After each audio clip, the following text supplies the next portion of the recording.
Assalamualaikum warahmatullahi wabarakatuh. Salam SHMH, Sinau Hukum, Melek Hukum. Pemirsa SHMH, sebangsa dan setanah air yang berbahagia, yang saya hormati, yang saya banggakan, dan yang saya muliakan. Kembali lagi dengan saya pada video yang ke-244 dari channel SHMH, channel yang membahas Undang-Undang Nomor 1 tahun 2023 yang akan mulai berlaku nanti 2 Januari tahun 2026 yang biasa kita sebut dengan KUHP baru. Kita masih akan membahas perihal terkait dengan pembunuhan, bahwa pembunuhan dalam KUHP itu kan ada perampasan nyawa orang lain dan pembunuhan janin. Nah, pembunuhan janin ini diatur pada pasal 460 KUHP baru. Mengapa ada perbedaan-perbedaan pembunuhan dan pembunuhan janin? Di sini nanti akan kita temukan perbedaannya supaya kita bisa memahami sebuah kasus itu masuk kemana kan gitu. Walaupun janin itu adalah sudah termasuk juga kategori orang, namun di KUHP baru ini dikhususkan ada pasal-pasal yang spesialis, yaitu di pasal 460 KUHP baru. Ayat 1 berbunyi, seorang ibu yang merampas nyawa anaknya pada saat atau tidak lama setelah dilahirkan karena takut kelahiran anak tersebut diketahui orang lain, dipidana karena pembunuhan anak sendiri dengan pidana penjara paling lama 7 tahun. Jadi di dalam pasal ini sudah ditentukan apa yang menjadi penyebab atau motif, jadi karena takut kelahiran anak tersebut diketahui orang lain. Apakah hal seperti ini banyak? Banyak. Maka kadang kita ada berita penemuan orok di tempat sampah, penemuan orok atau ya bayi yang sudah lahir bersama ari-arinya dibuang di sungai. Banyak. Dan kejadian-kejadian merampas nyawa atau pembunuhan terhadap anak atau orok tersebut atau janin tersebut pada saat atau pasti tidak lama setelah kelahiran. Tidak lama. Makanya masih ada, mohon maaf, hari-harinya kan gitu masih ada. Karena tidak lama, dan di dalam pasal 460 ini adalah mengatur itu. Mengatur pembunuhan anak atau janin yang tidak lama dari atau pada saat terjadi kelahiran. Caranya bagaimana? Tidak ditentukan dalam ini, sehingga caranya tak terhingga. Yang penting akibatnya adalah si janin itu mati. Dan waktunya adalah pada saat atau tidak lama setelah dilahirkan. Kalau misalnya anaknya udah gede 2 tahun dibunuh, beda lagi tuh. Bukan itu. Bentuknya udah anak itu 2 tahun baru dibunuh. Itu masuk ke pasal yang lain, tidak masuk ke sini.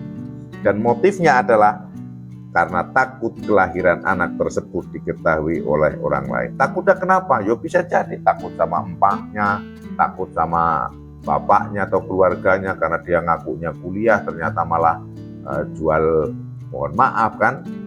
Faktanya kan juga banyak anak-anak muda yang kemudian main aplikasi Twing, berapa 300 ketemu di hotel ini kan faktanya banyak. Makanya kan saya pernah sampaikan, yang dirilis iPhone baru yang penuh kamar hotel kan itu kan. Akhirnya hamil. Setelah hamil takut kelahirannya diketahui kalau punya anak, padahal digadang-gadang oleh orang tuanya atau mungkin bekerja atau mungkin kuliah, sekolah yang tinggi, malah hamil. Daripada takut, begitu lahir bunuh bayinya, atau setelah keluar bunuh bayinya. Itu yang dimaksud di pasal 460 ayat 1.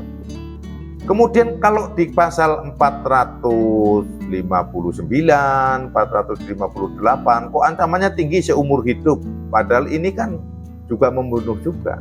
Kok ini ancamannya hanya 7 tahun ya? Kan termasuk rendah. Sebagaimana pernah saya sampaikan bahwa keadaan psikis ketakutan yang dialami oleh seorang ibu yang hamil atau seorang ibu yang melahirkan dan dia berkeinginan kelahirannya itu tidak diketahui oleh orang lain, itu adalah sudah merupakan siksaan psikis yang amat dahsyat. Berbagaimana pertimbangan-pertimbangan untuk menyusun hukuman, maka itu sudah merupakan penderitaan psikis, ketakutan nanti ketahuan nggak saya bunuh janin saya, ini saya sudah hamil.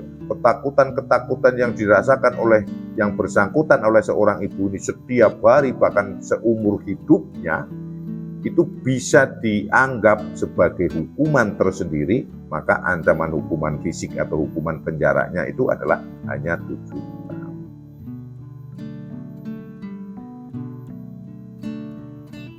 Ayat 2, jika perbuatan sebagaimana dimaksud pada ayat 1 dilakukan dengan rencana terlebih dahulu, dipidana dengan pidana penjara paling lama 9 tahun.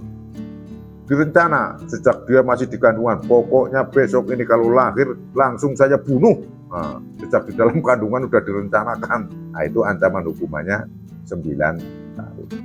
Kalau mendadak lahir kemudian dia bingung, kemudian dibekap pakai handuk atau pakai kain, mati, nah itu termasuk yang dipidana 7 tahun. Kemudian ayat 3, orang lain yang turut serta melakukan tindak pidana sebagaimana dimaksud pada A. Ayat 1 dipidana dengan pidana yang sama dengan pasal 458 ayat 1. Jadi ini kalau ada yang membantu begitu, mau lahir, ini udah langsung dibekap bayinya mati, ini dia kenanya pasal pembunuhan. Pasal yang dimaksud dalam pasal 458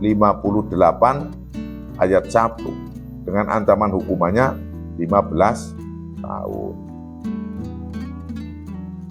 Kemudian huruf B ayat 2 dipidana dengan pidana yang sama dengan pasal 459. Kalau yang turut membantu dan itu sudah direncanakan, membunuh bayinya yang baru lahir sudah direncanakan, itu ikut hukumannya masuk ke pasal 459.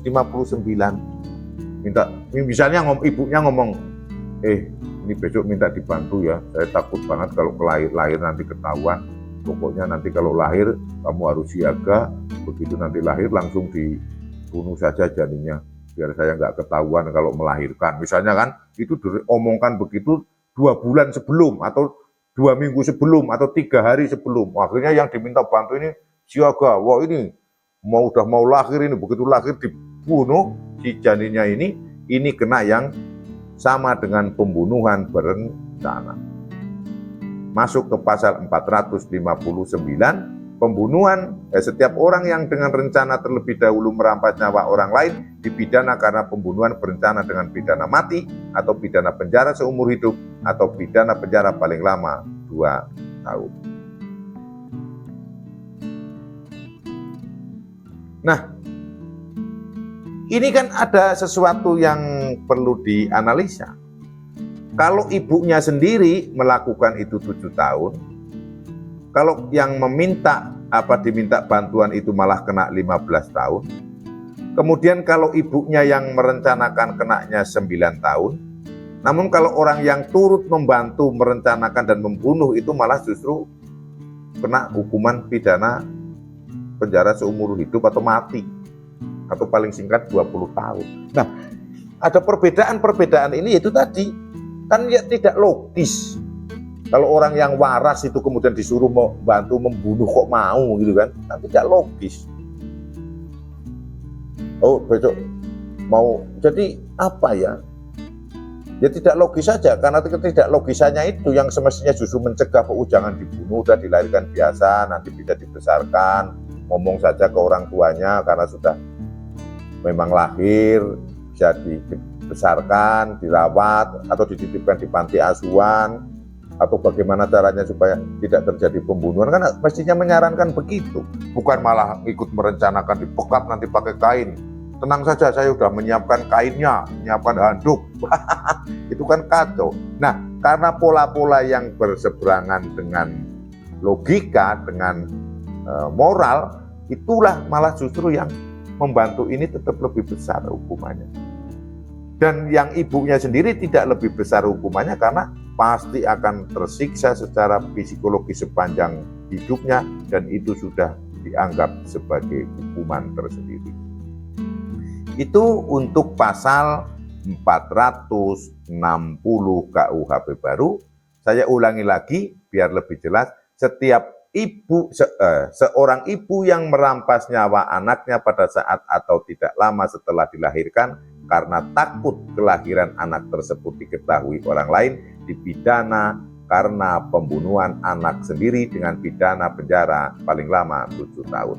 Ayat 2, jika perbuatan sebagaimana dimaksud pada ayat 1 dilakukan dengan rencana terlebih dahulu, dipidana dengan pidana penjara paling lama 9 tahun. Ayat 3, orang lain yang turut serta melakukan tindak pidana sebagaimana dimaksud pada A. Ayat 1 dipidana dengan pidana yang sama dengan pasal 458, pembunuhan biasa 15 tahun. B. Ayat 2 dipidana dengan pidana yang sama dengan pidana dengan pasal 459, pembunuhan berencana. Ancaman hukumannya pidana mati, pidana seumur hidup, atau pidana penjara paling lama 20 tahun. Cukup menarik juga membahas pasal-pasal yang ya agak ekstrim lah ya, pasal-pasal ekstrim tentang pembunuhan, baik pembunuhan orang maupun terhadap janin. Dan ini pada video yang ke-244. Semoga bermanfaat. Apabila ada salah dan keliru yang saya sampaikan dalam pembahasan ini, mohon dimaklumi dan dimaafkan. Terima kasih dan tonton terus video SHMH dari awal sampai akhir. Jangan di-skip supaya tidak gagal paham dan supaya kita nanti siap pada tahun 2026 sudah mahir dan menguasai ilmu hukum KUHP baru. Dan terima kasih bagi yang sudah subscribe, bagi yang belum subscribe sebagai dukungan Anda terhadap channel SHMH. Sinau Hukum, Melek Hukum. Wassalamualaikum warahmatullahi wabarakatuh. Terima kasih.